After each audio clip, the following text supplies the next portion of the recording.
Sometimes we all want a little bit of a reset, and I personally hate the term getting back on track because I think it implies that you did something wrong in the first place by falling out of it. But honestly, life gets in the way, and instead of hating ourselves into feeling motivated, let's think of this as reset and resume. Continue where you left off and maintain a positive outlook on where you were already heading. I know to become the quote perfect version of myself, I have to visualize who I want to be and start living the life she would already be living. Welcome to the first episode in my new series, Reset and Resume. I'm going to share with you exactly what this looks like for me and how you can join me in on this challenge, even though it's not even a challenge, it's just a way to motivate you. Hey guys, welcome back to another video. I decided to make this series as a way to inspire myself and connect with you better. And I've realized to become the best version of myself, I have to start showing up as future me. So I thought, what better way to do that than starting this whole series on how I'm going to be doing that, how I have been doing that. And the reason I'm calling this Reset and Resume is because I think the phrase being off track just implies that you're doing something wrong. And I mean, we can admit where we need to improve, but I believe the best things in life happen when you have a more positive mindset around them. And I just love that name, R&R, Reset and Resume. So I'm going to quickly go over with my notes what this is going to look like, what I'm doing to reset and resume, and what the kind of parameters are for this challenge or I guess like guide. So the first section I want to talk about is this idea of morning must-haves. I've mentioned this before in a few of my YouTube videos, but I do believe how you start your morning sets you up for the rest of the day. And everyone emphasizes it, but I think it's emphasized for a reason. Having a really good morning routine just puts you in the right headspace. So what does this look like? What are some morning must-haves? I know this is said by so many people, but making your bed in the morning, having like that first accomplishment makes you feel like I can keep going, allows the momentum to build. Next, of course, trying to spend at least 10 minutes off your phone or not opening your phone as soon as you wake up.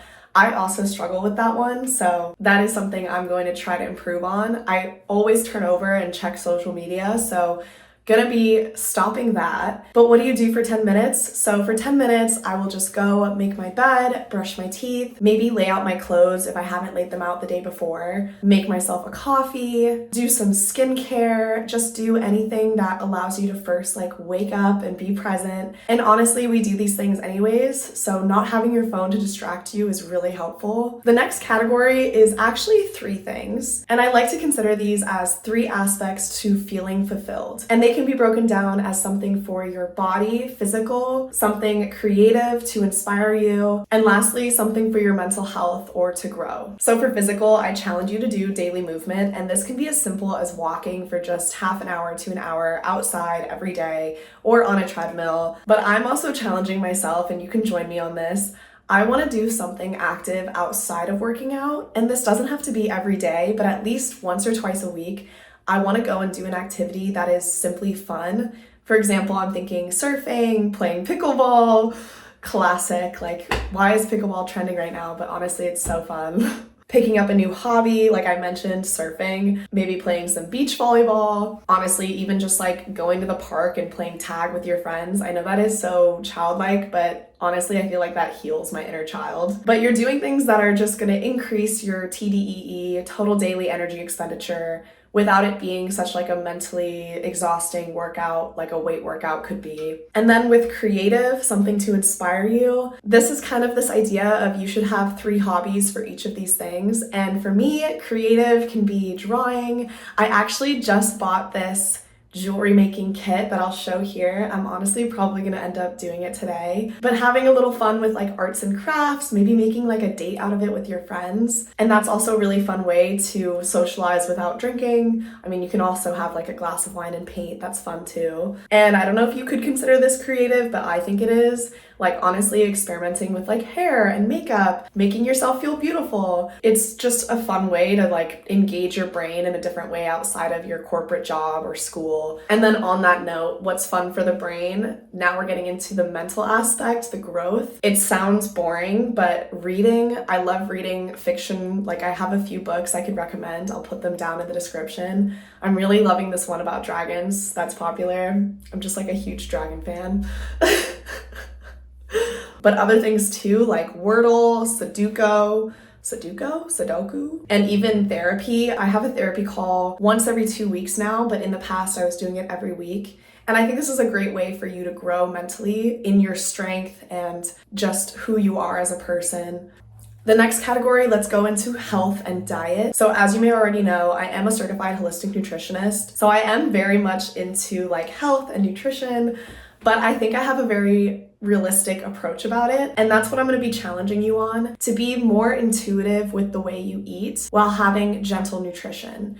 So what that can look like is, you've probably heard of the concept of 80-20. I like to look at it as 80-20, 60-40, kind of like a rough guideline. But honestly, it's not something that I think of, because I think obsessing over food can actually hurt you in the long run. So it's kind of this idea like not every day has to look 80-20. There may be days where you just eat junk food the whole day. Maybe you drink a little too much, but the other days in your week don't look like that. Next thing in that topic is rotating the veggies and fruits you eat every week. One thing I learned while studying nutrition is it is so essential to have variety in your diet. And the reason I said rotate is because not all of us can afford to buy 10 different types of veggies and fruits within a week and not have them spoil. Like, I know I've sometimes bought veggies and they've just like gone bad, and I feel like I wasted the money, and also, you know, food wastage isn't good. So what I'm going to be doing, and what I like to do, is I buy like a certain set of fruits for the week, make sure I finish them. Same with veggies. Like this week I bought bananas, blueberries, and mandarins. And for my veggies, I bought broccoli, spinach, and baby carrots. And then next week I might buy peaches, mango, and raspberries. And for veggies, I might buy bell pepper and onion. And if you can't afford to buy and consume all of them, or have a lot of variety during every week regardless, then I think you should. But it's also okay if you can't. It's honestly the effort that counts. And another thing when it comes to variety, this is really good for your gut health as well. And I think it's really important to try to understand your gut health better. So what I like to do to improve my gut health is I like to take a probiotic here and there. I'll show you the brand that I take. I really enjoy this one. But also consuming prebiotics, which I'll give you a list of what prebiotics are. But this is basically fiber and fuel for the healthy gut bacteria in your gut.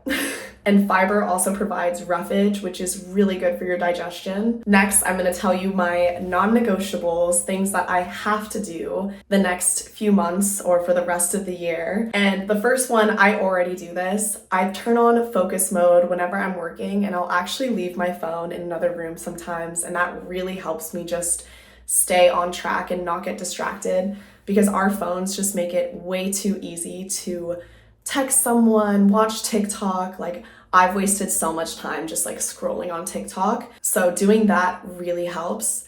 Even putting on do not disturb and not responding to people and saying like, hey, I'll get back to you later kind of thing. And then on that note, no phone before bed. An hour before I'm intending to sleep, I will turn my phone on do not disturb. I'm not going to be responding to text messages. I'm not going to be making plans late at night. This is just for me to just rest, reset, recharge. And I think this is really good as well for communicating your boundaries to people and kind of emphasizing that you are not a last minute kind of person. And if someone cares about you, they should have made plans with you earlier and not just like out of the blue. I mean, of course, we all have those spontaneous fun moments, but I don't like the feeling of like waiting around at night. I just rather like set my phone aside and go to bed. Another non-negotiable is correcting negative thoughts. And what I mean by this is we all have negative self-deprecating thoughts throughout the day, or maybe fearful, anxious thoughts. As soon as you think it, try to correct yourself in your mind.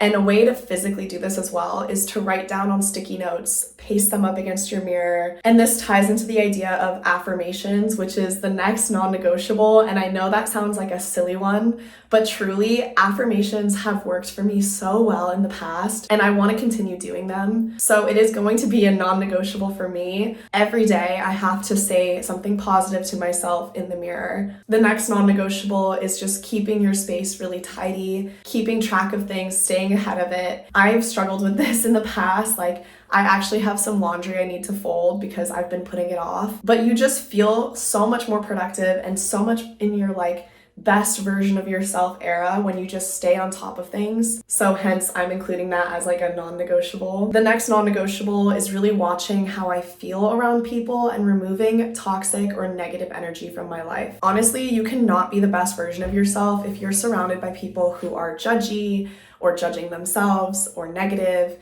because this is just going to bring you back into that lower frequency and like negative headspace. Anyways, thank you so much for watching this video. I hope you stay for the rest of the series. I hope you enjoy these goals and mindset shifts because I know they've already really helped me, and I just know that it's going to improve my life even more and it's going to improve yours. I'm considering starting a Facebook group so we can all stay in touch and get connected. Let me know if you think that's a good idea down in the comments. But thank you again for watching, and I'll see you in the next video.